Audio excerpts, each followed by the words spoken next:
4-13. That's the number echoing through Pittsburgh right now. And it didn't come from a rival fan base or a talking head looking for clicks. It came from one of the most electric players to ever wear black and gold. And if LeVeon Bell is right, the Steelers may have just slammed shut a championship window they spent 2 decades trying to keep open. Because this isn't just about hiring Mike McCarthy.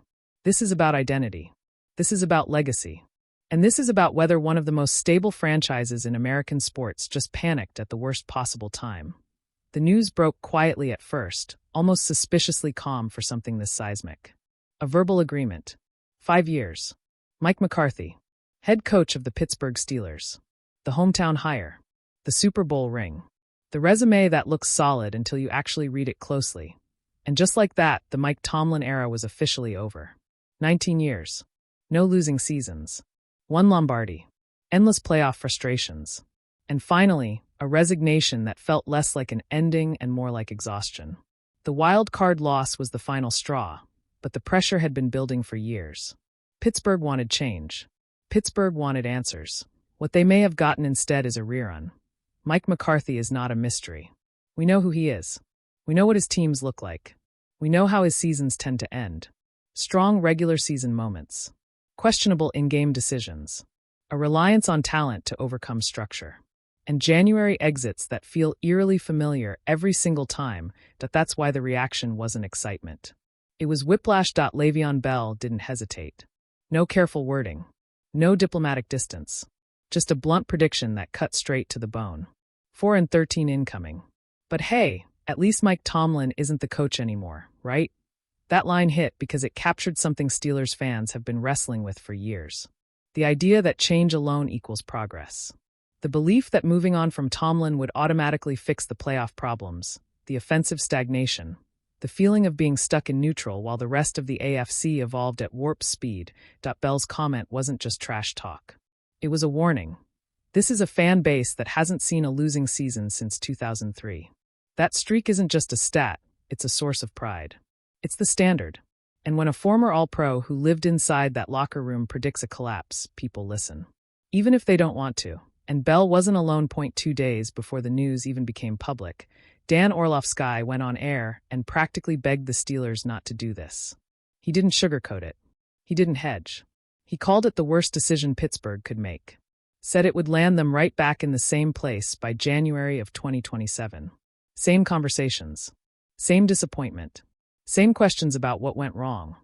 Think about that. Not a step backward. Not a rebuild. Just a treadmill. Running hard. Going nowhere. That's the fear. Because when you peel back the layers, this hire doesn't feel bold.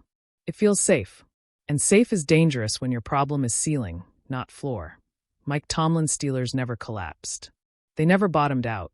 They also never truly broke through in the modern AFC arms race. Kansas City has Mahomes. Baltimore has Lamar. Cincinnati has Burrow. Buffalo has Allen. Miami has speed. Houston has Stroud. The conference is loaded with innovation, aggression, and quarterbacks who can flip a season in a single quarter. So the question becomes simple and brutal. Does Mike McCarthy make you more dangerous in that environment? His track record suggests otherwise. Yes, he won a Super Bowl. That matters. But it also came with Aaron Rodgers in his absolute prime. And even then, Green Bay fans will tell you it should have been more than one. Dallas fans will tell you the same thing. 13 wins here. 12 wins there. And then the same hollow feeling when it mattered most. The criticism has always been the same. Conservative play calling. Clock management issues. A tendency to get outcoached when the margins shrink. Those flaws don't disappear with a new logo on the sideline. And now he steps into Pittsburgh at a moment of real uncertainty. The roster isn't elite. The quarterback situation is unresolved. The defense is aging in key spots. The offense has promise, but no proven star under center. This is not the 2011 Packers. This is not a ready-made juggernaut. This is a team that needs vision, adaptability, and a willingness to evolve. That's where the anxiety comes from. Steelers fans didn't ask for a safe pair of hands. They asked for a spark. They asked for a coach who could take risks, develop a quarterback, and keep pace with the offensive masterminds running the conference. What they got feels like a nod to the past. The hometown angle makes it sound romantic. The reality feels transactional. And the timing only amplifies the doubt. Mike Tomlin didn't get fired. He resigned. That matters. It suggests a mutual understanding that the relationship had run its course. But it also means the organization wasn't forced into a corner. They had options. They had time. They could have gone young. They could have gone innovative. They could have swung big. Instead, they went familiar. That's why Bell's sarcasm landed so hard. Because underneath the joke is a deeper question. Was this about moving forward or just moving on? There's a difference. Moving forward requires discomfort. It requires patience. It requires the willingness to endure short-term pain for long-term upside. Moving on just changes the face without changing the direction. Orlovsky's warning wasn't about McCarthy being a bad coach. It was about him being the wrong coach for this moment. The worst decision isn't always the one that fails immediately. Sometimes it's the one that delays clarity. Imagine 3 years from now. The Steelers are 9-8. They sneak into the playoffs or just miss them. The offense is functional but not feared. The defense is solid but not dominant. And the conversation sounds painfully familiar. Are they good enough? Is this really working? Do they need to make another change? That's the nightmare scenario. Not 4-13. Not collapse. Limbo. Because limbo is where great franchises slowly lose their edge. Pittsburgh has built its reputation on stability and conviction. They don't overreact. They don't chase trends. But there's a fine line between patience and complacency. And right now, that line feels uncomfortably thin. Mike McCarthy will get his chance. He will say the right things. He will talk about tradition, toughness, and accountability. And maybe he'll even win early. That's the most dangerous part. Early success can mask deeper issues. But the voices won't go away. Not Bell's. Not Orlovsky's. Not the quiet unease of a fan base that knows this move doesn't feel transformative. This is the bet. That experience beats innovation. That familiarity beats disruption. That the problems of the Tomlin era were about Tomlin, not about the structure around him. If that bet pays off, Pittsburgh looks brilliant. If it doesn't, this will be remembered as the moment they chose comfort over courage. And that's why this story matters. Not because of one quote. Not because of one prediction. But because it reveals a franchise at a crossroads, trying to decide what it wants to be in a league that punishes hesitation. So now the question shifts to you. Was this the right move for the Steelers, or did they just trade one version of January frustration for another? Let me know where you stand, because this debate is just getting started. And here's the part nobody in Pittsburgh wants to say out loud yet. This hire isn't just about wins and losses. It's about fear. Fear of falling into irrelevance. Fear of becoming one of those franchises that spends a decade cycling through coaches, quarterbacks, and philosophies, hoping something sticks. The Steelers have spent half a century proving they're different. 3 head coaches since 1969. Stability as a religion. Continuity as a weapon. That philosophy built dynasties.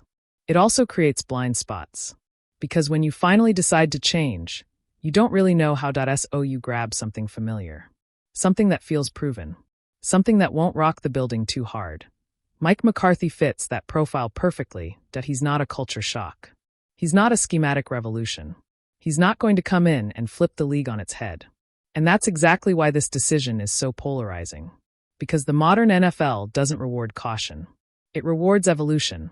Look around the conference. Andy Reid reinvented himself. John Harbaugh embraced analytics and adapted his offense entirely around Lamar Jackson. Zach Taylor bet his career on Joe Burrow. DeMeco Ryans walked into Houston and changed the energy overnight. Those moves weren't safe. They were bold. Pittsburgh just went the other way. And that puts enormous pressure on one specific question that nobody has an answer to yet. Who is the quarterback? Because Mike McCarthy's entire reputation is tied to elite quarterback play. Brett Favre, Aaron Rodgers, Dak Prescott. When he has a high-level passer, his teams win a lot of games. When he doesn't, the cracks show fast. Right now, the Steelers don't have that guy. Not YET.So what's the plan? Draft and develop? Trade for a veteran? Hope internal growth solves it? Those decisions will define McCarthy's tenure more than anything else. And they'll also determine whether Bell's 4-13 prediction looks ridiculous or prophetic. That's why this feels rushed to some people. Because the coach was hired before the vision was clear. And that's where the criticism gets louder. Dan Orlovsky's point wasn't just about McCarthy as a coach. It was about trajectory. He essentially said this move locks the Steelers into mediocrity with a ceiling. Competitive, respectable, but never feared. Never the team no one wants to face in January. That stings because it hits close to home. Steelers fans are tired of moral victories. Tired of hanging their hats on winning seasons that end the same way. Tired of being told things could be worse. They don't want worse. They want better. LeVeon Bell's comment went viral not because people love him, but because it voiced something uncomfortable. That the organization might be celebrating subtraction more than addition. That removing Tomlin became the victory, instead of what comes next. And history is full of franchises that made that mistake. Moving on from a successful coach is easy to justify emotionally. Proving you upgraded is much harder. The Steelers are betting that McCarthy's experience, combined with their organizational stability, will unlock something new. That his past failures won't repeat themselves. That this time will be different because Pittsburgh is different. Maybe they're right. But if this goes sideways, there's no one else to blame. The excuses are gone. The patience will be thinner. And the expectations will hit faster than people realize. Because once you break from tradition, you don't get to hide behind it anymore. Mike McCarthy will be judged immediately. On offensive creativity. On in-game decisions. On how he handles adversity. On whether the Steelers look modern or stuck in another era. Every conservative punt, every clock management slip, every stagnant drive will be magnified. And the comparisons won't stop. Every time Mike Tomlin wins somewhere else. Every time a young coach lights up the league. Every time a bold hire succeeds, the questions will resurface. That's the price of this decision. This is no longer about patience. It's about proof that if McCarthy delivers deep playoff runs, all of this fades. If he doesn't, this era will be remembered as the moment Pittsburgh lost its nerve. Not because they moved on from Tomlin, but because they didn't dare to imagine something radically different afterward. So the stakes couldn't be higher. This hire will tell us whether the Steelers are still shaping the NFL or simply trying to survive it. And that's why this story isn't over. It's just getting started. Now I want to hear from you. Do you believe Mike McCarthy is the steady hand the Steelers need? Or did Pittsburgh just choose comfort over greatness? Drop your take in the comments, because this debate is far from settled, and Hotspot NFL will be right in the middle of it.